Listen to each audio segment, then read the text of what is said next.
শ্যামনগর থানা পুলিশের অভিযানে অচেতন নাশক স্প্রে চক্রের 2 সদস্যকে আটক করা হয়েছে।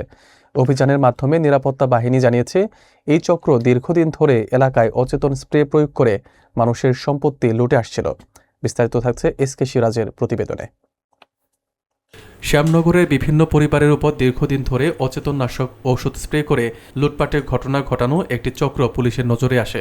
পুলিশ জানিয়েছে, অতিরিক্ত police super Kaliganj circle officer Rajib এবং থানার ইনচার্জ খালিদুর রহমানের নির্দেশনায় একটি বিশেষ দল 29 ডিসেম্বর অভিযান চালিয়ে গৌরীপুর সরকারি প্রাথমিক বিদ্যালয় এলাকায় স্প্রে প্রয়োগের সময় 2 সদস্যকে আটক করে।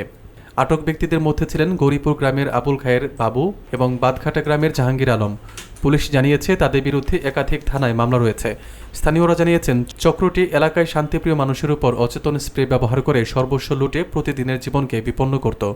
সচেতন মহল মনে করছে, চক্রটি শক্তিশালী এবং আরও সদস্য এখনও বাইরে রয়েছে। তাই পুলিশকে আরও অভিযান চালিয়ে মূল হোতাদের গ্রেপ্তারের দাবি জানিয়েছেন তারা। পুলিশের মতে, এই ধরনের অপরাধ মোকাবেলায় আরও সক্রিয় পদক্ষেপ প্রয়োজন, যাতে সাধারণ মানুষের নিরাপত্তা নিশ্চিত হয়। স্থানীয়দের সহায়তায় এবং পুলিশি তৎপরতায় ভবিষ্যতে এই ধরনের ঘটনা প্রতিরোধ করা সম্ভব হবে বলে আশাবাদ প্রকাশ করা হয়েছে। পানি খেতে চাইলে এরা সরল বিশ্বাসে গ্রিলের তালা খুলে তাদেরকে ভিতরে যেতে দেয় এবং পানি দেয়। সেই সুযোগে আজকে যারা অ্যারেস্ট হলো, তো এই দুষ্কৃতিকারীরা এদের পানিতে এক ধরনের কেমিক্যাল মিশিয়ে দেয়, যেটা চেতনানাশক কেমিক্যাল। ওইটা মিশিয়ে দেওয়ার ফলে এরা ওই পানিটা যখন পান করে, পরিবারের সদস্যরা পান করার পরে এরা সবাই সেন্সলেস হয়ে যায় এবং পরদিন সকালবেলা ইনিশিয়ালি ঘুমায় পড়ছে, ঘুম থেকে উঠে পরদিন সকালবেলা দেখে কেউই আর ঠিক মতো উঠতে পারতেছে না। ওখানকার যে মুরব্বী ছিল, ওনার সাথে আমার কথা হয়েছে। সে হলো সকালে অনেক কষ্টে নামাজ পড়ছে, নামাজ পড়ার পরে আবার সেন্সলেস হয়ে যায়। তো এরই পরিপ্রেক্ষিতে আমাদের এই তদন্ত চলমান ছিল। আমরা একটা জিডি নিয়েছি ইনস্ট্যান্টলি। জিডিটা নেওয়ার পরে ওটার ধারাবাহিকতা আমাদের তদন্ত চলমান ছিল এবং আপনারা সবাই এর নাম জেনে থাকবেন, আবুল খায়ের ওরফে স্প্রে বাবু। ওর সম্পর্কে আপনারা সবাই জানেন। আরেকজন আছে আমাদের, ওর সহযোগী হিসাবে ছিল জাহাঙ্গীর।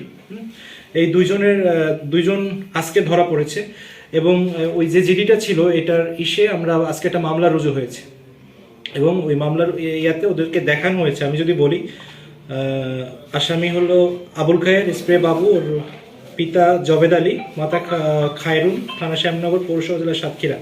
এর বিরুদ্ধে 19টা মামলা আছে এবং মামলাগুলো ও মোটামুটি আন্তঃজেলা একটা অপরাধ চক্রের সদস্য। হ্যাঁ, আমি যদি একটু বলি, তার মামলাগুলো হলো শ্যামনগর থানায় 4টি, কালীগঞ্জ সাতক্ষীরা জেলাধীন, শ্যামনগরে 4টা আছে, কালীগঞ্জ।